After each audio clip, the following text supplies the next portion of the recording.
요즘 미국 여행자들 사이에서 이상한 말이 돌기 시작했습니다. 피곤해, 한국 가, 배고파, 한국 가, 마음이 무너졌어, 한국 가. 처음 들은 사람들은 웃었습니다. 무슨 나라가 비타민도 아니고 한국에 간다고 인생이 달라지냐고요. 그런데 숫자는 장난이 아니었습니다. 올해 초 한국을 찾은 외국인은 이미 역대 최고치를 찍었고 후기는 더 이상 K-팝이나 쇼핑 이야기에서 멈추지 않았습니다. 인천공항을 나와 처음 만난 한국인, 오래된 골목의 밤냄새, 밤에도 꺼지지 않는 불빛, 그리고 조용한 산속에서 보낸 하루. 왜 외국인들은 한국에서 이런 평범한 순간을 겪고도 다시 오겠다고 말했을까요? 그 6가지 이유가 지금부터 열립니다. 한국 최고라고 댓글을 남겨주세요. 여러분의 구독과 좋아요는 아주 큰 힘이 됩니다. 외국인들이 왜 지금 이렇게 한국으로 몰려드는 걸까요? K-팝 때문일까요? 쇼핑 때문일까요? 환율이 좋아서일까요? 아니면 사회관계망 사진 몇 장이 사람들을 움직인 걸까요? 저는 처음에 그렇게 생각했습니다. 한국을 다녀온 외국인들의 후기는 조금 들떠 있었고 어떤 말들은 지나치게 감정적이었거든요. 그런데 한국에 도착한 첫날 밤, 제 수첩을 다시 펼쳐보다가 저는 손이 멈췄습니다. 제가 비웃던 사람들과 비슷한 문장을 제 손으로 쓰고 있었던 겁니다. 저는 한국을 싫어한 사람이 아니었습니다. 다만 평생 여러 도시의 관광붐을 촬영하고 유행이 어떻게 만들어지는지 가까이서 온 사람이었어요. 어느 도시는 음악으로 뜨고, 어느 도시는 쇼핑거리로 뜨고, 어느 도시는 값싼 물가와 멋진 사진으로 갑자기 유명해집니다. 하지만 화면 밖으로 나가보면 여행자는 결국 자기 짐을 끌고 길을 찾고 밥을 먹고 밤이 되면 몸이 피로를 감당해야 하잖아요. 그래서 저는 한국행 열풍도 한동안은 잘 만든 이미지에 가까울 거라고 생각했습니다. 출발 전 저는 외국인 여행자들의 글을 꽤 많이 읽었습니다. 677만이라는 숫자도 눈에 들어왔지만 숫자보다 저를 불편하게 만든 건 반복되는 문장이었어요. 사람들은 자꾸 이렇게 말했습니다. 한국에서만 볼 수 있다는 그 무언가. 저는 그 표현이 싫었습니다. 너무 감정적이고 증명하기 어렵고 카메라로 잡기 힘든 말이었기 때문입니다. 그래서 이번 여행은 제게 단순한 가족 여행이 아니었습니다. 제 아내 메리와 제 딸 에밀리와 함께 가는 일정이었지만 제 마음속에서는 하나의 확인 작업이었죠. 저 사람들이 정말 무언가를 본 걸까? 아니면 여행 첫날의 흥분을 너무 크게 말한 걸까? 제가 더 의심했던 이유도 있었습니다. 여행 붐이 시작될 때 사람들은 대개 비슷한 말을 합니다. 가기 전에는 다들 특별하다고 하고 돌아와서는 꼭 다시 가야 한다고 하죠. 하지만 제가 촬영 현장에서 본 여행지는 조금 달랐습니다. 카메라가 꺼지면 긴 줄이 보이고 말이 안 통해서 굳은 표정이 보이고 가족끼리 작은 일로 다투는 순간이 보입니다. 저는 그런 뒷부분까지 봐야 믿는 사람이었습니다. 그래서 한국에 몰린다는 사람들의 말도 화려한 앞부분이 아니라 피곤한 뒷부분에서 확인해야 한다고 생각했어요. 에밀리는 한국 여행을 오래 준비했습니다. 비행기표부터 숙소 위치까지 꼼꼼하게 확인했고 제게는 여러 번 기대해도 된다고 말했어요. 저는 웃으며 대답했습니다. 기대는 하겠지만 확인은 따로 해야지. 메리는 긴 비행을 더 걱정했습니다. 낯선 나라에 도착하자마자 큰 짐을 끌고 헤매면 어쩌나, 말이 안 통하면 어쩌나, 밤에 피곤해지면 어쩌나 하는 걱정이 먼저였죠. 사실 저도 같은 걱정을 했습니다. 좋은 홍보 영상은 공항 문을 나서는 순간까지는 되게 멋져 보이거든요. 문제는 그 다음입니다. 비행기 안에서도 저는 휴대전화에 저장해 둔 여행자 후기를 다시 읽었습니다. 어떤 사람은 한국에 가면 이상하게 마음이 놓인다고 했고, 어떤 사람은 처음 가는 나라인데도 며칠 살아본 곳 같았다고 했습니다. 저는 그 문장들 옆에 짧게 적었습니다. 과장 가능성, 여행 후 흥분, 촬영 확인 필요. 지금 생각하면 조금 민망하지만 그때의 저는 꽤 단단했습니다. 여행자들의 감정과 제 판단 사이에 선을 그어놓고 있었으니까요. 긴 비행 끝에 한국에 도착했을 때 제 몸은 이미 지쳐 있었습니다. 어깨는 굳어 있었고 메리는 무릎을 천천히 폈습니다. 에밀리는 앞장서서 움직였지만 저는 일부러 주변을 더 차갑게 보려고 했어요. 표지판은 눈에 잘 들어오는지, 짐을 끌고 움직이는 길은 끊기지 않는지, 사람이 많은 곳에서 가족이 서로 놓치지 않을 수 있는지, 저는 감탄하려고 온 게 아니라 확인하려고 온 사람이었으니까요. 처음 눈에 들어온 건 화려한 풍경이 아니었습니다. 오히려 아주 실무적인 것들이었어요. 방향을 가리키는 색, 바닥에 이어지는 표시, 짐을 든 사람이 멈추지 않게 놓인 길, 멀리서도 알아볼 수 있는 안내판 같은 것들이었습니다. 저는 속으로 중얼거렸습니다. 이 정도는 어느 공항이나 하려고 하지. 그렇게 넘기려 했습니다. 하지만 이상하게도 하나를 지나면 다음 하나가 자연스럽게 이어졌습니다. 메리가 어디로 가야 하느냐고 묻기 전에 에밀리가 손가락으로 가리킬 무언가가 이미 보였습니다. 저는 일부러 가족보다 반걸음 뒤에서 걸었습니다. 앞에서 길을 찾는 사람보다 뒤에서 흔들리는 사람을 보면 그 도시가 여행자를 얼마나 피곤하게 만드는지 더 잘 보이거든요. 메리의 손이 가방 손잡이를 자주 고쳐 잡는지, 에밀리가 자꾸 휴대전화를 확대하는지, 제가 한 번에 이해하지 못해도 다시 확인할 여지가 있는지 그런 것들을 봤습니다. 그런데 이상하게도 짜증이 쌓일 틈이 적었습니다. 누군가 친절하게 설명해서라기보다 다음 행동이 너무 늦게 나타나지 않았기 때문입니다. 짐이 3개였습니다. 큰 가방 2개와 작은 가방 하나였죠. 저는 그런 순간을 잘 압니다. 여행의 첫 불만은 대단한 사건에서 시작되지 않습니다. 손잡이가 걸리고 계단 앞에서 멈추고 가족 중 한 사람이 뒤처지고 그때부터 말투가 날카로워지는 겁니다.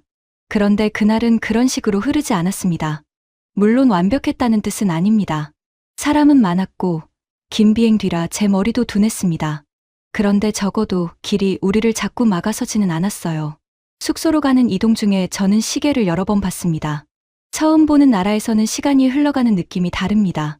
10분이 30분처럼 느껴지고 잘못한 건 아닌지 자꾸 의심하게 되죠. 그런데 우리는 멈칫할 때마다 다시 움직였습니다.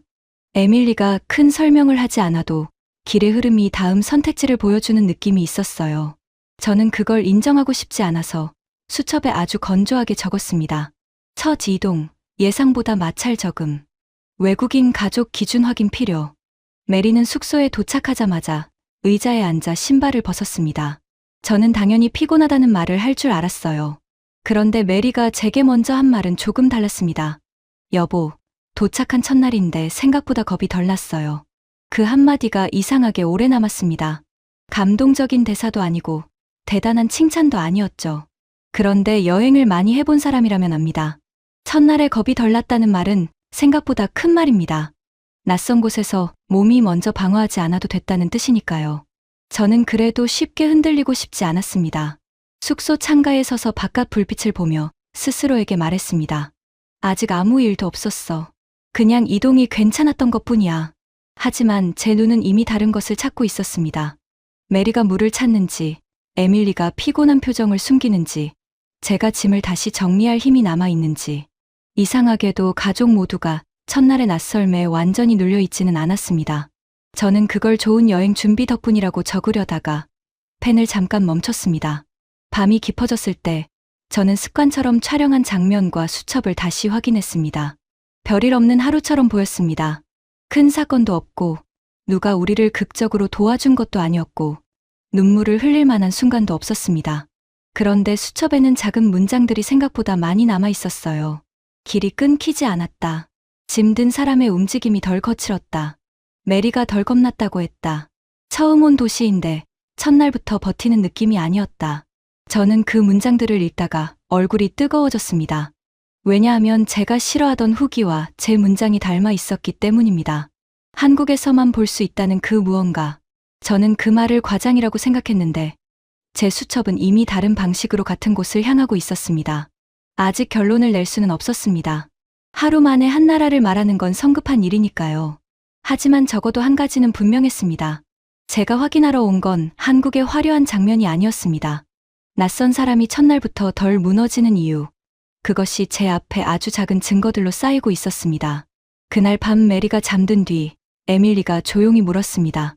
아빠, 아직도 다들 과장한다고 생각해요. 저는 바로 대답하지 못했습니다. 대신 수첩을 덮고 말했습니다. 모르겠다. 그런데 이상하긴 하구나. 내가 쓰는 말이 조금 바뀌고 있어. 에밀리는 더 설명하지 않았습니다. 그냥 내일은 제가 덜 도와드릴 거예요. 하고 웃었습니다. 그 말을 듣는 순간 저는 괜히 긴장했습니다. 첫날에는 딸의 손가락을 따라가면 됐습니다. 하지만 다음에는 제가 직접 움직여야 했고 그때 제 의심은 훨씬 더 크게 흔들리게 됩니다. 다음 날 아침, 에밀리는 정말로 손을 덜 내밀었습니다. 숙소에서는 갈 곳과 큰 방향만 알려주고 지하철역 입구가 보이자 휴대전화를 가방 안에 넣었습니다. 아빠, 오늘은 먼저 찾아보세요. 아주 위험할 때만 말할게요. 메리는 제 옆에 섰고 저는 화면 밖에서 보던 길 잃은 여행자가 된 기분이었습니다.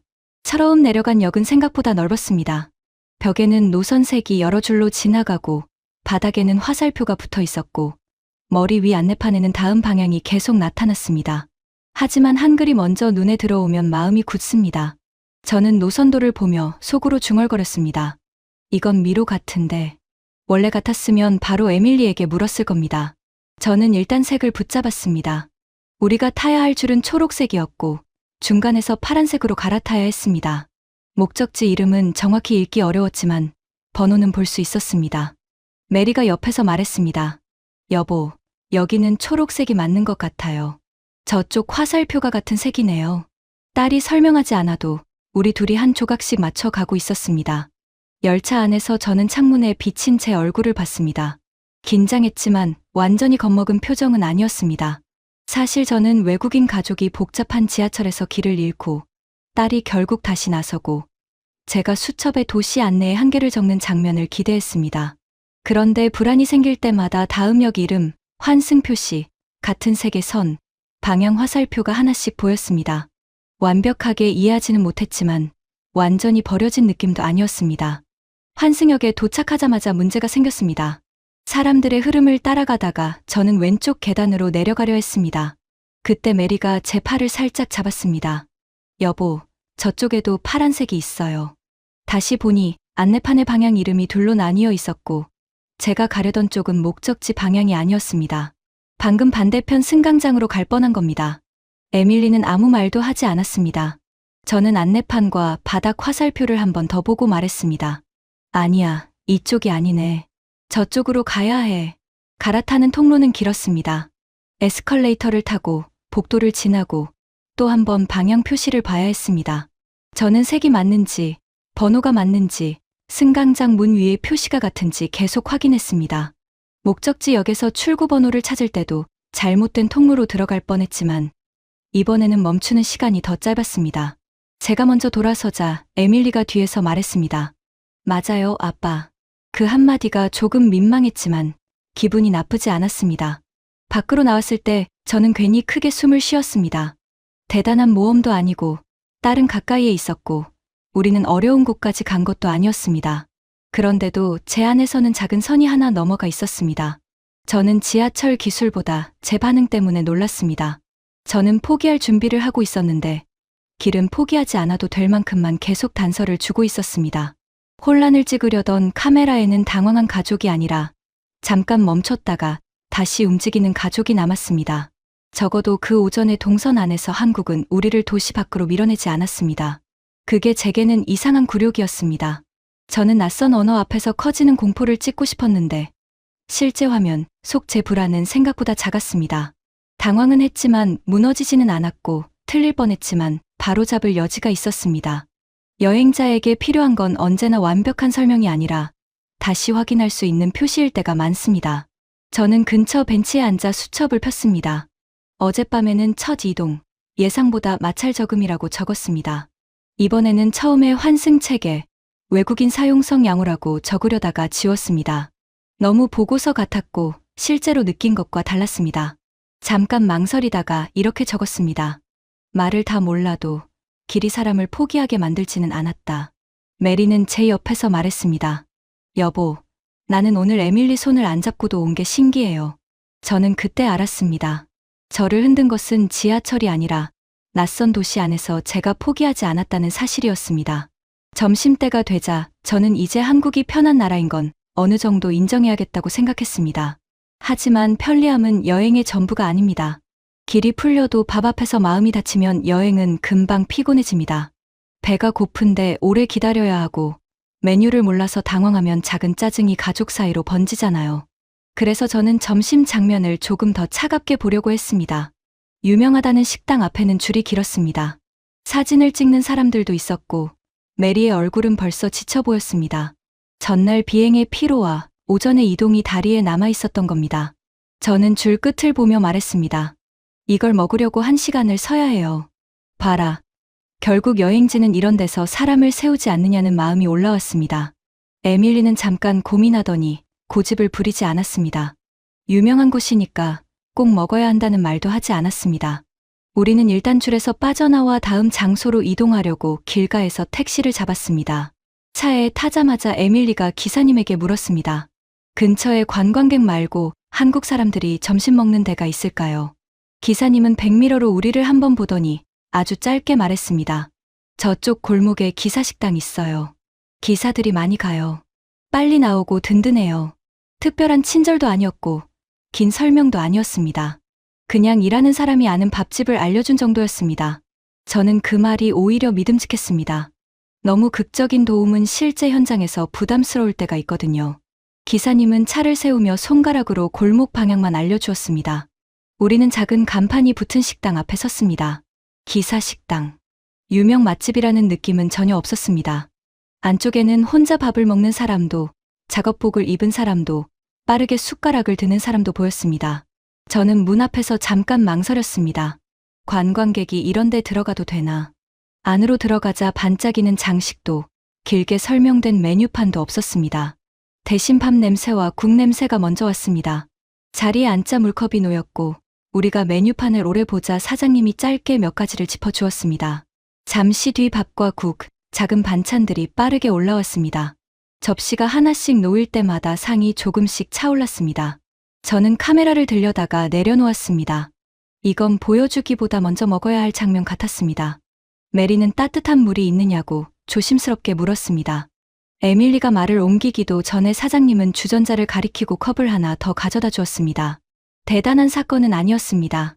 하지만 긴 줄 앞에서 굳어있던 얼굴이 밥 한 숟가락과 따뜻한 물 앞에서 풀리고 있었습니다. 반찬은 낯설었지만 어렵지는 않았습니다. 젓가락으로 조금씩 집어 먹다 보니 빈 접시가 생겼고 사장님은 지나가다가 말없이 조금 더 채워주었습니다. 메리는 저를 보며 말했습니다. 여보, 이건 누가 집에서 차려준 것 같아요.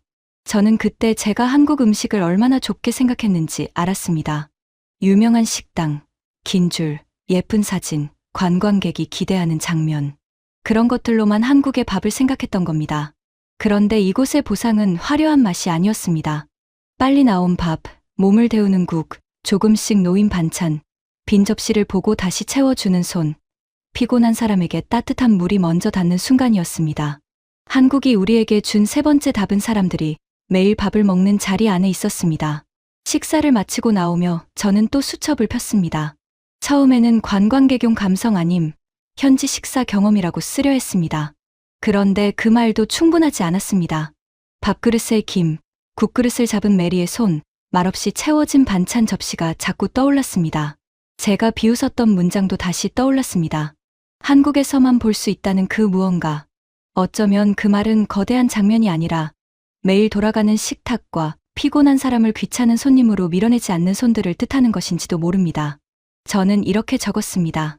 특별한 음식보다 매일 가능한 밥상이 더 오래 남을 수 있다. 제 말이 또 변하고 있었습니다. 중요한 건 메리가 감동했다는 사실 하나가 아니었습니다. 제 아내가 편안해진 이유가 상냥한 말 몇 마디 때문만도 아니었어요. 빠르게 나오는 밥, 앉자마자 놓이는 물컵, 비어있으면 채워지는 반찬, 오래 서 있던 사람을 오래 기다리게 하지 않는 흐름이 함께 움직이고 있었습니다. 저는 그제야 사람들이 말하던 한국의 특별함이 구경거리보다 생활의 손놀림에 가까울 수 있다고 생각했습니다. 숙소로 돌아오는 길에 메리는 낮보다 훨씬 천천히 걸었지만 표정은 편안했습니다. 저는 오늘은 이제 충분히 확인했다고 생각했습니다. 길도 풀렸고 밥도 풀렸으니까요. 그런데 여행에서 작은 문제는 늘 밤에 찾아옵니다. 충전이 안 되고 머리가 무겁고 물 한 병이 필요하고 어디가 열려 있는지 모를 때 마음이 갑자기 좁아집니다. 그날 밤 저는 호텔 창밖으로 보이는 편의점 불빛과 멀지 않은 약국 간판을 보며 다시 수첩을 잡았습니다. 한국이 우리를 또 어디까지 멈추지 않게 할지 그때는 아직 몰랐습니다. 그날 밤 그 질문은 생각보다 빨리 돌아왔습니다. 낮에는 길이 풀렸고 밥도 풀렸습니다. 그런데 여행자를 정말 지치게 만드는 일은 대개 밤에 옵니다. 큰 사고가 아니라 충전이 안 되고 물이 떨어지고 몸이 조금 아프고 어디에 물어봐야 할지 모르는 그런 일들 말입니다. 숙소에 돌아와 샤워를 마친 뒤 저는 휴대전화를 충전하려고 가방을 뒤졌습니다. 그런데 가져온 케이블이 보조 배터리에는 맞는데 휴대전화에는 맞지 않았습니다. 낮에 찍은 영상도 확인해야 했고 다음날 길도 봐야 했는데 배터리는 이미 붉은색에 가까웠습니다. 에밀리는 자기 충전기를 내밀었지만 메리의 휴대전화도 거의 꺼져가고 있었습니다. 그 순간 메리가 조용히 이마를 눌렀습니다. 머리가 무겁고 종아리도 욱신거린다고 했습니다. 저는 습관처럼 창밖을 보며 말했습니다. 이 시간에 뭘 할 수 있겠어. 내 말에는 걱정보다 체념이 더 많이 들어 있었습니다. 에밀리는 대답 대신 외투를 집었습니다. 아래 편의점부터 가보자고 했습니다. 저는 편의점이라는 말이 조금 가볍게 들렸습니다. 물이나 과자를 사는 곳 정도로 생각했으니까요. 하지만 엘리베이터를 타고 내려가 호텔 문을 나서자 길 건너에 밝은 간판이 바로 보였습니다. 아주 늦은 시간은 아니었지만 낯선 나라의 밤에는 짧은 거리도 길게 느껴집니다.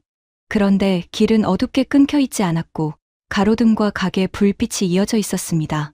우리는 조심스럽게 그러나 겁먹지는 않고 걸었습니다. 편의점 안은 조용했지만 비어있지 않았습니다.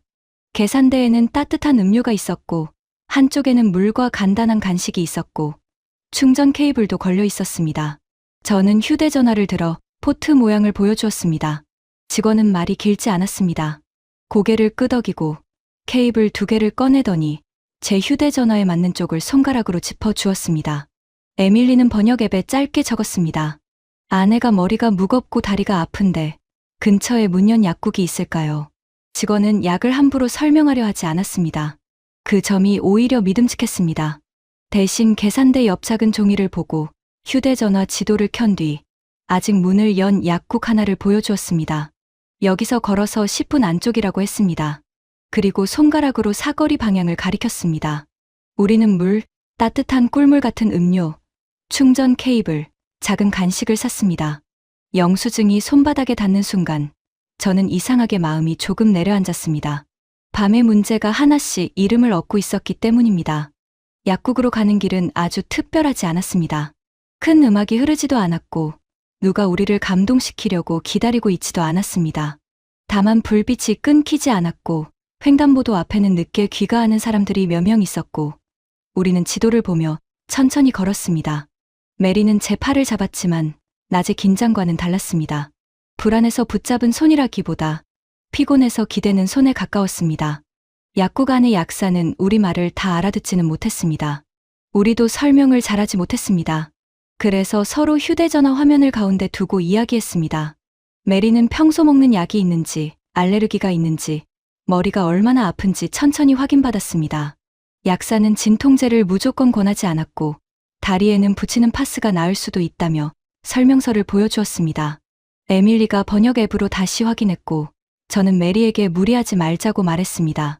결국 우리는 가벼운 진통제 한 갑과 파스, 그리고 설명이 적힌 봉투를 받아 들었습니다. 그 과정은 기적처럼 빠르지 않았습니다. 다시 묻고 화면을 돌려보고 약 봉투를 들고 고개를 끄덕이는 시간이 있었습니다. 하지만 중요한 건 우리가 귀찮은 손님처럼 밀려나지 않았다는 사실이었습니다. 작은 통증과 충전 문제와 물 한 병이 감당 가능한 일로 바뀌고 있었습니다. 숙소로 돌아오는 길에 메리는 따뜻한 음료를 두 손으로 감쌌습니다. 저는 한 손에는 편의점 봉투를, 다른 손에는 약국 봉투를 들고 있었습니다. 몇 시간 전만 해도 이 정도 문제는 여행의 흐름을 끊을 수 있다고 생각했습니다. 그런데 우리는 짧게 걷고, 묻고, 사고, 확인하고, 다시 돌아오고 있었습니다. 대단한 호의도, 누군가의 희생도 아니었습니다. 작은 가게와 늦은 약국과 불 켜진 길, 그리고 너무 많은 말을 하지 않는 사람들이 우리를 멈추지 않게 했습니다. 방에 들어와 메리가 파스를 붙이고 침대에 앉자 저는 수첩을 펼쳤습니다. 처음에는 야간 생활 편의성 높음, 외국인 접근 가능이라고 쓰려 했습니다. 그런 문장은 제 직업 습관에 잘 맞았습니다. 하지만 손이 움직이지 않았습니다. 낮에 기사 식당에서 그랬던 것처럼 보고서 같은 말은 실제 마음의 움직임을 다 담지 못했습니다. 저는 한 줄을 지우고 다시 적었습니다. 밤인데도 여행이 멈추지 않았다. 그리고 잠깐 더 생각한 뒤 그 아래에 덧붙였습니다. 작은 불안을 혼자 들고 있지 않아도 되는 밤이었다. 그러자 더 큰 질문이 생겼습니다. 충전기, 물, 따뜻한 음료, 파스 같은 작은 문제에도 도시가 이렇게 반응한다면 낯선 사람이 정말 당황했을 때는 어떨까? 한국은 그때도 우리를 한 장면의 구경거리로 두지 않을까? 아니면 누군가가 먼저 움직일까? 그 답은 다음 날 아침, 메리의 작은 파우치가 사라졌을 때 찾아왔습니다. 다음 날 우리는 오래된 골목이 남아있다는 동네로 가기 위해 짧게 택시를 탔습니다. 에밀리는 다음 일정이 조금 조용할 거라고만 말했습니다. 전통적인 공간을 걸어보고 가능하면 오래된 집에서 차를 마셔보자고 했습니다. 저는 전날 밤의 일 때문에 마음이 조금 풀려 있었지만 여전히 조심스러웠습니다. 작은 친절과 도시의 편리함은 인정할 수 있어도 낯선 나라에서 물건을 잃어버리는 일은 전혀 다른 문제라고 생각했습니다. 택시에서 내린 뒤 우리는 길모퉁이의 작은 찻집 앞에서 잠시 멈췄습니다. 메리가 가방을 정리하려고 손을 넣더니 움직임이 멈췄습니다. 작은 파우치가 없다고 했습니다. 처음에는 다른 칸에 들어갔겠지 싶었습니다. 그래서 메리는 가방 안쪽 주머니를 열고 바깥 주머니를 열고 손수건과 약 봉투 사이까지 다시 뒤졌습니다. 그런데 없었습니다. 여권 사본, 호텔 카드, 전날 약국에서 받은 약 봉투, 작은 현금이 한꺼번에 사라진 겁니다. 메리의 손끝이 갑자기 느려졌고 제 목 안쪽이 바짝 말랐습니다. 저는 바로 택시 뒷좌석을 떠올렸습니다. 내릴 때 메리가 가방을 무릎 위에 올렸고 제가 먼저 문을 열었습니다. 그 짧은 장면이 머릿속에서 몇 번이나 다시 돌아갔습니다. 동시에 예전 촬영 현장의 장면들이 떠올랐습니다. 외국인이 물건을 잃어버리고 말이 통하지 않아 손짓만 커지고 주변 사람들은 난감한 표정으로 물러서고 여행자의 얼굴에 피로와 분노가 번지는 장면 말입니다. 그런 장면은 화면에 잘 잡힙니다. 솔직히 말하면 저는 그런 순간을 직업적으로 좋아한 적이 있었습니다. 낯선 도시의 약점을 보여주는 증거라고 생각했으니까요. 그런데 이번에는 그 화면 안에 제 아내가 서 있었습니다. 카메라를 들 수가 없었습니다. 들고 싶다는 반사가 먼저 온 것도 부끄러웠습니다. 메리는 자꾸 미안하다고 했고 에밀리는 택시가 어느 쪽으로 갔는지 보려고 골목 입구까지 뛰어갔습니다. 이미 차는 보이지 않았습니다. 저는 주머니를 뒤져 영수증을 찾기 시작했습니다. 몇 초가 길게 늘어졌습니다. 다행히 바지 주머니 안쪽에서 접힌 종이가 잡혔지만 숫자를 한 번에 읽지 못했습니다. 손이 흔들렸기 때문입니다. 그때 찻집 직원이 문을 열고 나왔습니다. 메리의 표정과 제 손에 들린 영수증을 번갈아 보더니 먼저 우리를 안쪽 의자에 앉혔습니다. 에밀리가 번역 앱으로 상황을 설명하자 직원은 고개를 끄덕이고 영수증을 탁자 위에 펼쳤습니다. 차량 번호, 시간, 회사 연락처를 손가락으로 하나씩 짚었습니다. 그리고 자기 휴대전화로 전화를 걸었습니다. 대단한 말이나 위로가 먼저 나온 게 아니었습니다. 어디에 연락해야 하는지, 무엇을 확인해야 하는지부터 차례로 잡아주었습니다. 첫 통화는 짧게 끝나지 않았습니다. 직원은 우리말을 옮기고 상대가 묻는 말을 다시 번역 앱에 찍어 보여주었습니다. 택시 기사는 아직 다음 손님을 태운 상태라 바로 확인할 수 없고 손님을 내려준 뒤 뒷좌석과 바닥을 보겠다고 했습니다. 그 말을 듣는 순간 안심보다 더 큰 불안이 올라왔습니다. 영수증은 있어도 물건이 없으면 아무 소용이 없지 않나. 저는 습관처럼 이 장면의 제목을 떠올렸습니다. 분실물 대응, 언어 장벽, 외국인 스트레스. 너무 익숙한 제목이라 더 싫었습니다. 기다리는 동안 직원은 메리 앞에 따뜻한 물을 놓았습니다. 괜찮다는 말을 길게 하지 않았습니다. 대신 전화가 올 때마다 손가락으로 순서를 보여주었습니다. 지금은 기사님이 이동 중입니다. 다음에는 차 안을 확인합니다. 없으면 회사에 다시 기록을 남깁니다. 옆 테이블에 있던 중년 남성도 다가와 번역 앱으로 조용히 물었습니다. 택시 영수증이 있으면 차량을 찾을 수 있고 기사님이 확인하면 다음 단계가 생긴다고 했습니다. 그 말은 큰 위로는 아니었지만 이상하게 숨을 쉬게 했습니다. 막연한 친절이 아니라 절차가 있었기 때문입니다. 두 번째 전화가 왔을 때 저는 저도 모르게 카메라 쪽으로 손이 갔습니다. 이런 순간을 찍어두면 나중에 설명하기 쉽습니다. 불안한 얼굴, 탁자 위의 영수증, 번역 앱 화면, 전화기를 붙잡은 직원의 손. 그런데 손이 멈췄습니다. 제가 찍으려던 것은 사실 한국의 실패가 아니었습니다. 실패할지도 모른다는 기대였습니다. 그걸 깨닫자 얼굴이 뜨거워졌습니다. 저는 카메라를 내려놓고 메리의 가방을 다시 한번 함께 확인했습니다. 직원은 통화를 마치고 말했습니다. 기사님이 차를 세우고 봤는데 좌석 위에는 없다고 했습니다. 그 한마디에 메리의 어깨가 더 내려갔습니다. 저도 속으로 끝났다고 생각했습니다. 그런데 직원은 전화를 끊지 않고 다시 물었습니다. 바닥 아래쪽도 봐달라고, 앞좌석 밑으로 밀렸을 수도 있다고, 작은 천 파우치라고 차분히 설명했습니다. 기사님은 조금 뒤 다시 연락하겠다고 했습니다. 10분이 또 지나갔습니다. 저는 창밖을 보다가 탁자 위의 영수증을 보다가 메리의 손을 보았습니다. 여행자의 공포는 큰 사고에서만 오는 게 아니었습니다. 작은 물건 하나가 사라졌을 뿐인데 낯선 도시 전체가 갑자기 멀어지는 느낌이 들었습니다. 세 번째 전화가 왔을 때 직원의 얼굴이 먼저 풀렸습니다. 파우치가 뒷좌석 아래 깊숙한 곳에 있었다고 했습니다. 기사님이 차를 다시 세우고 손을 넣어 확인했다고 했습니다. 근처를 다시 지나는 길이라 조금만 기다리면 가져다 줄 수 있다고 했습니다. 너무 잘 맞아떨어지는 우연처럼 보일까봐 저는 오히려 조심스러웠습니다. 하지만 사실은 우연보다 절차에 가까웠습니다. 영수증이 있었고 직원이 차량 번호를 확인했고 기사님이 이동 뒤에 차를 살폈고 한번 찾지 못했을 때 다시 바닥까지 확인했습니다. 누가 멋진 말을 해서 해결된 게 아니라 각자가 다음 단계를 놓지 않았습니다. 택시가 골목 입구에 다시 섰을 때 메리는 거의 뛰듯이 나갔습니다. 기사님은 창문을 내리고 작은 파우치를 건넸습니다. 먼저 안을 확인해 보라고 했고 메리는 떨리는 손으로 지퍼를 열었습니다. 여권 사본도, 호텔 카드도, 약 봉투도 그대로 있었습니다. 작은 현금 봉투까지 그대로였습니다. 에밀리가 고맙다고 말했고 저는 지갑을 꺼내 사례를 하려 했습니다. 기사님은 손을 저으며 받지 않았습니다. 대신 영수증은 꼭 챙기라고 짧게 말했습니다. 그 말이 이상하게 현실적이어서 더 오래 남았습니다. 영웅적인 말이 아니라 다음에 당황하지 말라는 생활의 조언 같았습니다. 찻집으로 돌아오자 직원은 메리의 얼굴을 보고 먼저 웃었습니다. 우리는 차 한 잔을 주문했고 한동안 아무 말 없이 앉아 있었습니다. 제 안에서는 부끄러움이 천천히 내려앉았습니다. 저는 외국인의 당황을 장면으로 만드는 일에 익숙했습니다. 말이 막히고 손짓이 커지고 누군가 실수하는 순간을 보면 카메라가 먼저 움직였습니다. 그런데 이곳에서는 제 의심이 결론이 되기 전에 사람들이 움직였습니다. 문제를 재미있는 구경거리로 만들기보다 확인할 수 있는 일과 기다릴 수 있는 일과 다시 물어볼 수 있는 일로 나누어 들었습니다. 수첩을 꺼냈습니다. 이번에도 처음 문장은 차가웠습니다. 분실물 회수, 택시 영수증 중요, 현지인 중재 효과. 틀린 말은 아니었습니다.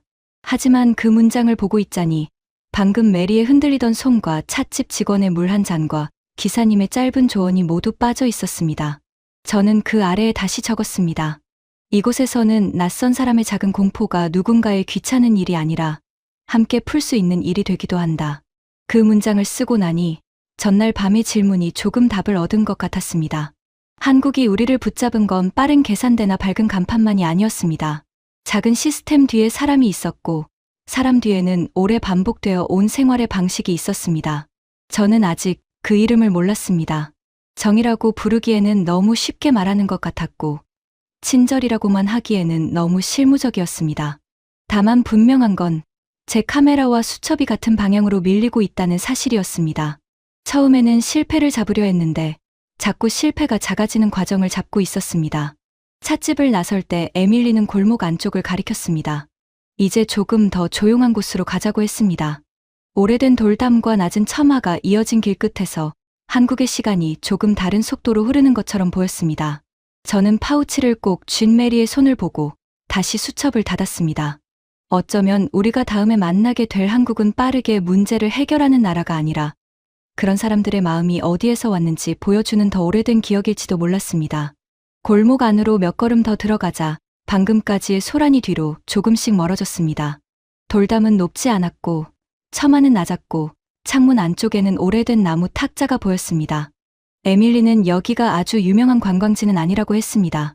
오래된 집을 고쳐 차를 내는 곳이고 동네 사람들도 조용히 들르는 곳이라고 했습니다. 저는 그 말이 오히려 마음에 들었습니다. 유명하다는 말보다 누군가에게는 그냥 익숙한 자리라는 말이 더 믿음직했으니까요. 문을 열고 들어가자 작은 종소리가 났습니다. 안쪽에 있던 나이 든 여주인은 우리 얼굴을 보고 먼저 신발 벗는 곳을 손으로 가리켰습니다. 말은 길지 않았습니다. 천천히 앉으세요. 에밀리가 옮겨주지 않아도 그 뜻은 몸짓만으로 알 수 있었습니다. 여주인은 메리의 걸음이 조금 느린 것을 보고 낮은 방석을 하나 더 가져왔고 의자를 원하면 옆방에도 자리가 있다고 손으로 알려주었습니다. 파우치를 찾느라 굳어있던 메리의 어깨가 그때 조금 내려갔습니다. 메리는 작은 목소리로 말했습니다. 여보, 여기서는 빨리 안 해도 되겠어요. 그 말이 제게는 방금 전 파우치를 찾았을 때의 안도와는 다른 종류로 들렸습니다. 잃어버린 물건을 찾는 건 문제를 해결하는 일이지만 지친 사람이 속도를 늦추는 건 마음이 허락해야 가능한 일이니까요. 한국은 지금까지 우리를 멈추지 않게 해주었습니다. 그런데 이 방 안에서는 이상하게 멈춰도 괜찮다는 신호를 주고 있었습니다. 차는 아주 천천히 나왔습니다.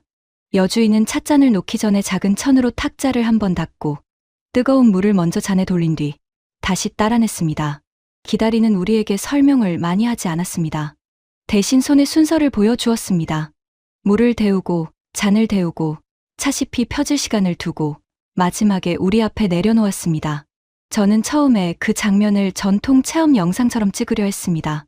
처마, 찻잔, 오래된 창살, 그런 것들을 화면에 담으면 충분할 것 같았습니다. 그런데 카메라가 자꾸 다른 곳으로 향했습니다. 메리의 신발을 안쪽으로 가지런히 돌려놓는 손, 뜨거운 잔을 아이 쪽이 아니라 제 쪽으로 먼저 밀어주는 손, 우리가 번역 앱을 켜기도 전에 잠깐 기다려주는 침묵, 작은 상을 옆으로 조금 옮겨 세 사람이 다리를 편하게 둘 수 있게 만드는 움직임. 저는 한국의 오래된 공간을 찍으러 들어온 줄 알았는데 제 화면에는 오래된 건물보다 사람을 앉히는 방식이 더 많이 남고 있었습니다. 벽에는 색이 바랜 사진 한 장이 걸려 있었습니다. 에밀리가 조용히 물어보자 여주인은 그 사진이 오래전 이 집 앞 골목이라고 말했습니다. 길이 지금보다 좁았고 겨울이면 손님들이 문 앞에서 손을 비비며 들어왔다고 했습니다. 그리고는 웃으며 아주 짧게 덧붙였습니다. 추운 날에는 먼저 따뜻한 것을 줘야지요. 그 말은 역사 설명처럼 들리지 않았습니다. 자랑도 아니었습니다. 그냥 오래 해온 일을 말하는 사람의 목소리였습니다. 저는 그 짧은 말 앞에서 이상하게 조용해졌습니다. 한국의 특별함을 찾겠다고 온전은 자꾸 빠른 것들을 세고 있었습니다. 공항에서 숙소까지 걸리는 시간, 환승에서 다시 방향을 잡는 시간, 밥이 나오는 시간, 편의점과 약국까지의 거리, 분실물을 찾는 절차. 그런데 이곳에서는 시간이 빠른 쪽으로 움직이지 않았습니다. 오히려 느려졌습니다. 그런데도 불편하지 않았습니다. 누군가 우리를 효율적으로 처리하지 않고 피곤한 손님으로 받아주고 있었기 때문입니다. 메리는 찻잔을 두 손으로 감싸고 한참 말이 없었습니다. 전날 밤 약국 봉투를 들고 돌아올 때와는 다른 얼굴이었습니다. 통증이 사라졌다기보다 통증을 말해도 되는 곳에 앉은 사람처럼 보였습니다. 에밀리는 우리를 보며 작게 웃었지만 더 이상 설명하려 하지 않았습니다. 딸이 설명하지 않아도 방 안의 속도와 손의 순서가 이미 충분히 말하고 있었습니다. 저는 수첩을 꺼냈습니다. 처음엔 전통 공간, 외국인 체험 만족도라고 적으려 했습니다. 하지만 그 문장을 보는 순간 스스로 부끄러워졌습니다. 제가 본 건 만족도가 아니었습니다. 오래된 처마 아래에서 누군가가 낯선 사람의 신발을 돌려놓고 뜨거운 잔을 천천히 내밀고 말이 통하지 않는 사이에 침묵을 불편하게 만들지 않는 장면이었습니다. 그래서 그 문장을 지우고 다시 적었습니다. 이곳의 따뜻함은 설명보다 먼저 자리를 내준다. 그제야 지난 며칠의 장면들이 조금 다른 모양으로 이어졌습니다. 첫날 우리 짐이 막히지 않고 움직였던 길도, 지하철에서 제가 틀릴 뻔한 방향을 다시 고칠 수 있었던 표시도, 기사 식당의 밥상도, 밤의 편의점과 약국도, 잃어버린 파우치를 함께 찾아준 사람들도 모두 따로 떨어진 사건이 아니었습니다. 낯선 사람이 완벽하지 않아도 다음 행동을 할 수 있게 해주는 것, 피곤한 사람이 설명을 잘하지 못해도 잠깐 앉을 수 있게 해주는 것, 그 흐름이 빠른 도시의 편리함으로도 나타나고 오래된 방의 차 한 잔으로도 나타나고 있었습니다. 찻집을 나올 때 여주인은 우리 신발을 문 쪽으로 돌려놓고 손을 살짝 흔들었습니다. 저는 그 손을 찍었습니다. 예전에 저라면 문패나 기와나 골목 전체를 넓게 찍었을 겁니다. 여행지의 분위기를 보여주려면 그런 화면이 필요하다고 믿었으니까요. 그런데 이번에는 작은 손짓을 놓치고 싶지 않았습니다. 한국에서만 볼 수 있다는 그 무언가, 저는 아직 그 말의 답을 완전히 닫고 싶지는 않았습니다. 하지만 이제 그 말이 화려한 무대나 유명한 가게를 가리키는 것이 아니라는 사실만은 알 것 같았습니다. 마지막 밤, 숙소로 돌아와 가방을 정리하는 동안 저는 수첩보다 먼저 카메라를 켰습니다. 한국에 오기 전 적어둔 말은 분명했습니다. 과장 가능성, 여행 후 흥분, 촬영 확인 필요. 저는 외국인들이 한국에 대해 너무 쉽게 감동한다고 생각했고, K-팝과 쇼핑과 사진 몇 장이 사람들의 판단을 흔들었다고 봤습니다. 그래서 제 카메라는 사실 조금 못된 기대를 품고 있었습니다. 줄 앞에서 지치는 얼굴, 지하철에서 굳어지는 표정, 밤에 닫힌 문 앞에서 난감해지는 가족, 잃어버린 물건 앞에서 무너지는 여행자. 그런 장면이 나오면 한국행 열풍의 빈틈을 보여줄 수 있다고 생각했습니다. 그런데 화면을 하나씩 넘기자 남아있는 것이 달랐습니다.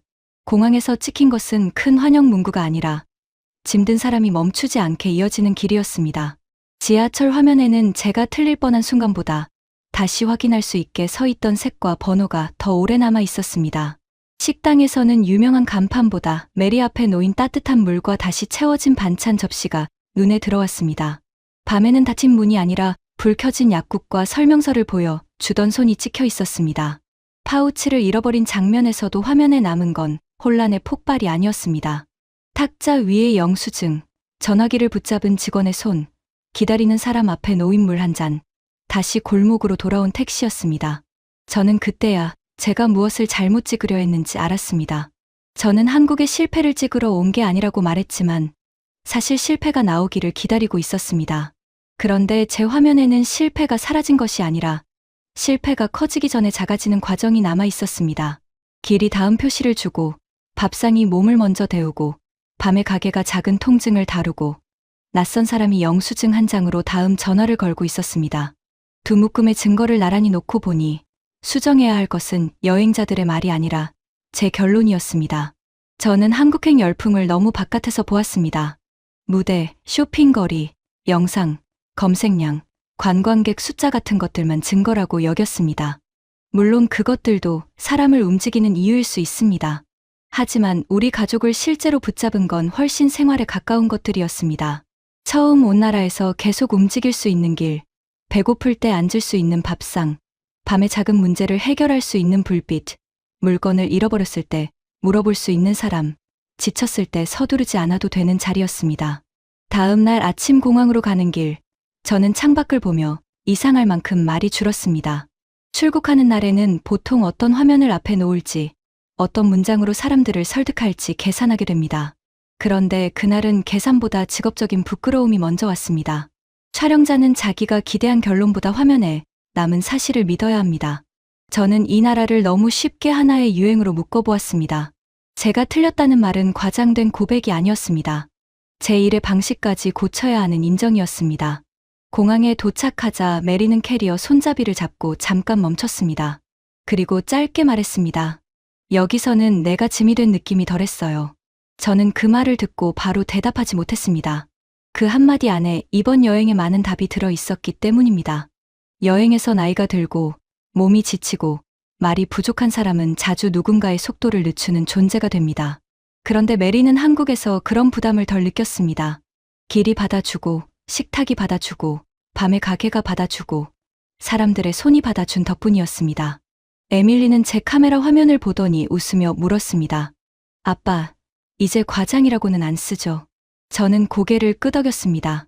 그리고 처음으로 아주 솔직하게 말했습니다. 사람들은 한국을 구경하러만 오는 게 아니었구나. 사진을 찍고 노래를 듣고 쇼핑을 하러 오는 사람도 있겠지. 하지만 그것만으로는 설명이 안 돼. 낯선 채로도 계속 움직이고 먹고 묻고 회복하고 지친 얼굴로도 환대를 받을 수 있으니까 오는 거였어. 그 말을 하고 나니 제목처럼 커 보이던 질문이 오히려 아주 작고 구체적인 화면들로 풀렸습니다. 첫째, 도착한 첫날부터 길이 막히지 않았습니다. 둘째, 지하철에서 틀릴 뻔해도 제가 다시 바로잡을 수 있었습니다. 셋째, 기사 식당의 밥과 반찬은 유명한 맛보다 오래 남았습니다. 넷째, 편의점과 약국은 밤의 작은 불안을 혼자 들고 있게 하지 않았습니다. 다섯째, 잃어버린 파우치는 누군가의 귀찮은 일이 아니라 함께 풀 수 있는 일이 되었습니다. 여섯째, 오래된 찻집의 손길은 빠른 해결, 너머에 있는 한국의 더 오래된 마음을 보여주었습니다. 저는 마지막으로 화면을 멈추고 수첩에 한 줄만 더 적었습니다. 외국인들이 한국에 몰리는 이유는 한 가지 유행이 아니라 낯선 사람도 며칠쯤 생활이 풀리는 경험의 합이다. 좋은 여행지는 다시 가고 싶게 만듭니다. 하지만 어떤 나라는 조금 더 머물며 아침을 먹고 길을 걷고 밤에 불 켜진 가게를 찾고 조용한 방에 앉아 차를 마시는 일상을 상상하게 만듭니다. 제게 한국은 결국 그런 나라로 남았습니다. 처음에 제가 비웃었던 말, 한국에서만 볼 수 있다는 그 무언가는 거창한 구호가 아니었습니다. 빠르게 문제를 해결해주는 능력만도 아니었습니다. 낯선 사람이 실수하고 피곤해하고 말을 더듬고 잠깐 길을 잃어도 다시 움직일 수 있게 해주는 생활의 손들이었습니다. 그리고 그 손들이 아주 새 것처럼 보이는 도시 안에서도 오래된 골목의 찻잔 옆에서도 같은 방향으로 우리를 받아주고 있었습니다. 제가 찍어온 마지막 화면은 그래서 한국의 화려한 증거가 아니라 한국에서 실패가 아주 조용히 작아지는 증거였습니다. 여러분도 한국에서 이런 순간을 느껴보신 적이 있으신가요? 혹은 이 나라에 이런 얼굴을 보여준 장소나 사람이 있다면 댓글로 남겨주세요.